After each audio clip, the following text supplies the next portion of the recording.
Hello friends, welcome back to my channel. आज बात करते हैं अफ़गानिस्तान की हालत पर। अफ़गानिस्तान की ये हालत आज जो है वो ऐसे क्यों है, ऐसे क्यों बन गई,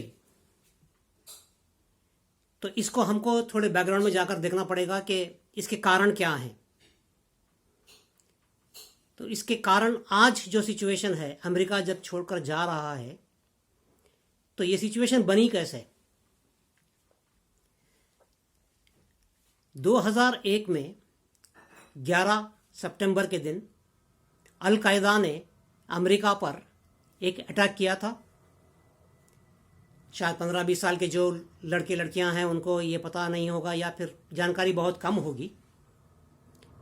और ये अटैक था 4 एरोप्लेन्स हाईजैक करके अमेरिका में से ही न्यूयॉर्क के 2 बहुत ही अहम बिल्डिंग्स, वर्ल्ड ट्रेड सेंटर जो पूरी दुनिया में प्रख्यात थे, उन पर सुसाइड अटैक किया गया। और इस अटैक में करीब 3000 लोग के ऊपर की मौत हो गई अमेरिका में। और ये जानकारी में आया कि अमेरिका पर भी ऐसे अटैक्स हो सकते हैं।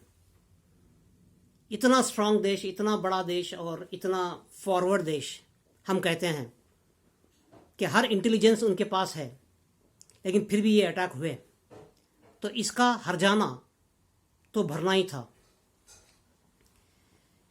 क्योंकि ये अटैक्स किए गए थे अल कायदा द्वारा, और अल कायदा ने ये मान लिया कि ये अटैक्स हमने किया है।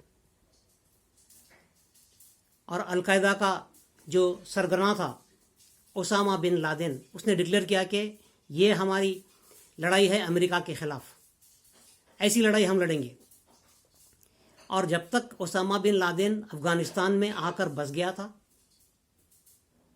इन अटैक्स के पहले, और वहाँ पर तालिबान की सरकार थी और तालिबान को सपोर्ट था ओसामा बिन लादेन का, और कुछ दोस्ती मुल्क आसपास के भी सपोर्ट करते थे, जैसे कि आप जानते हैं।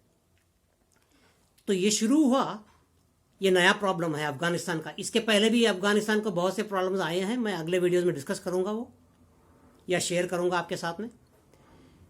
तो इस बार का प्रॉब्लम ये हुआ कि अमेरिका पर इतना बड़ा अटैक, एक ही दिन में 2 घंटों में 3000 लोगों की मौतें हुई। 2 बड़े बिल्डिंग वर्ल्ड ट्रेड सेंटर के जो पूरी दुनिया में प्रख्यात थे, उनको गिराया गया, उनको ध्वस्त किया गया। और ऐसा अटैक के रेस्पॉन्स में अमेरिका को कुछ ना कुछ तो करना ही था। तो अमेरिका ढूंढ निकला ओसामा बिन लादेन को। जॉर्ज डब्ल्यू बुश प्रेसिडेंट था और उसने अटैक किया 2001 में, बिल्कुल 2-3 हफ्तों के बाद में, 4 हफ्तों के बाद में उन पर जब अटैक हुआ, उसके बाद में अफ़गानिस्तान पर बमबारी शुरू हुई। और जॉर्ज डब्ल्यू बुश ने कहा कि अगर ओसामा बिन लादेन 1000 फीट भी ज़मीन के नीचे छुप कर बैठा है तो हम उनको बंकर बस्टर्स मारकर ख़त्म करेंगे, उसको छोड़ेंगे नहीं, और सारे आतंकवादियों को हम ख़त्म करेंगे। क्योंकि उनके हिसाब से ये आतंकवादी की लड़ाई थी, ना कि कोई आज़ादी की लड़ाई। क्योंकि एक देश पर अटैक हुआ था, और जैसे हम कहते हैं कि अगर वॉर डिक्लेयर ना करके अगर तुम अटैक करते हो तो वो आतंकवादी अटैक हो जाता है ऑटोमेटिकली। और अल कायदा तो डिक्लेयर्ड टेररिस्ट ग्रुप था सारे मुल्कों से। सारे मुल्क ने अल कायदा को जब डिक्लेयर किया था कि भाई ये ऑर्गेनाइजेशन जो है सो टेररिस्ट ऑर्गेनाइजेशन है, और टेररिस्ट ऑर्गेनाइजेशन का कोई एक मुल्क या कोई एक एम नहीं होता, जिसको जहां मदद मिलती है वो मदद लेते जाता है और किस पर भी वो अटैक कर सकता है।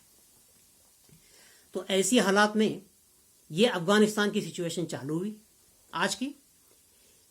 एक बात है, मैं हमेशा से कोई भी सिचुएशन को ज़्यादातर बॉलीवुड के पुराने फिल्मों से या गानों से रिलेट करने की कोशिश करता हूँ, जैसे मेरे और भी दोस्त करना चाहेंगे। क्योंकि पुराने फिल्मों में एक थीम हुआ करती थी एक प्यार, एक भाईचारा दिखाया जाता था, यानी फिर किसी का रिलेशन दिखाया जाता था, बाप बेटे का हो, भाई बहन का हो, पति पत्नी का हो। तो ये थीम जो है सब बहुत इम्पॉर्टेंट रोल प्ले करता था इंडियन सोशल ढांचे में, और गाने भी ऐसे ही हुआ करते थे। तो आज अफगानिस्तान की हालत मेरे राय में ऐसी बन गई है कि जैसे जब जब फूल खिले का एक गाना था, परदेसियों से ना अखियां मिलाना, परदेसियों को है एक दिन जाना। वैसे ही आज अमेरिका फिर से परदेश हो गया, परदेसी हो गया अफगानियों को। अब आप कितना भी गा लो, परदेसी परदेसी तू जाना नहीं हमें छोड़कर, वो तो छोड़कर जा रहा है। कितना भी आप उनके पैर पड़ लो कि भाई रुक जाओ, हमको बचाओ, नहीं हो सकता, क्योंकि उन्होंने डिसाइड कर दिया है कि अब ये खर्चे वाली बात है अफगानिस्तान में रहना, हमको ये खर्चा जायज़ नहीं है। और 20 साल हमने यहाँ पर गुजार दिए, जितने हो सके उतने आतंकवादी मारने की कोशिश करी हमने और मार भी दिए। इसके बावजूद भी अगर अफगानियों को खुद को अपने मुल्क में क्या चाहिए अगर वो डिसाइड नहीं कर सकते, तो कोई भी बाहर का मुल्क उनको हेल्प नहीं कर सकता।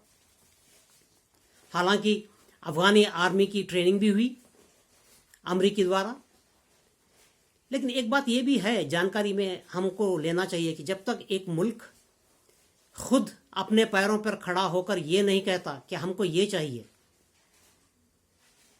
कौन सा ग्रुप चाहिए? क्या तालिबान आज़ादी के फाइटर्स हैं? इंडिपेंडेंस चाहिए था उनको अमेरिका से? इंडिपेंडेंस तो पहले भी था, तो फिर अटैक्स क्यों हुए अमेरिका पर? जब अटैक्स अमेरिका पर हुए या कोई भी देश पर हुए या होते हैं, तो इसको आतंकवादी एक्टिविटी करार दिया जाता है और बहुत सारे मुल्क मिलकर उसको ख़त्म करने के लिए आते हैं।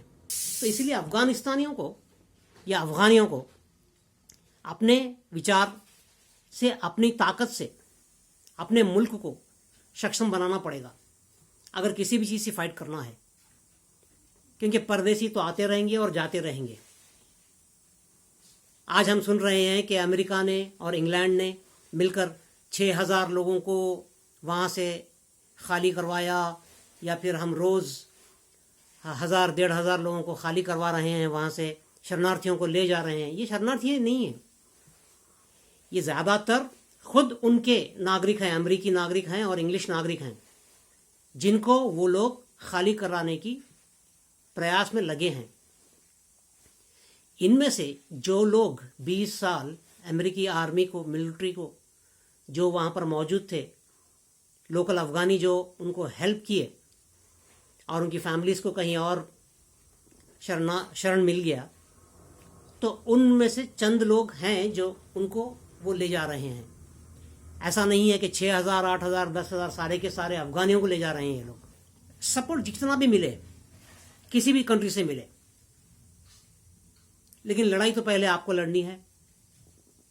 लड़ाई लड़नी है या फिर एक्सेप्ट करना है कि तालिबान पावरफुल है, कि वही राज करे, वही गवर्नमेंट बनाए और उनके जो रूल्स रहेंगे हम वही सब एक्सेप्ट करेंगे और उनके देश को डिस्टेबलाइज होने से बचा लेंगे।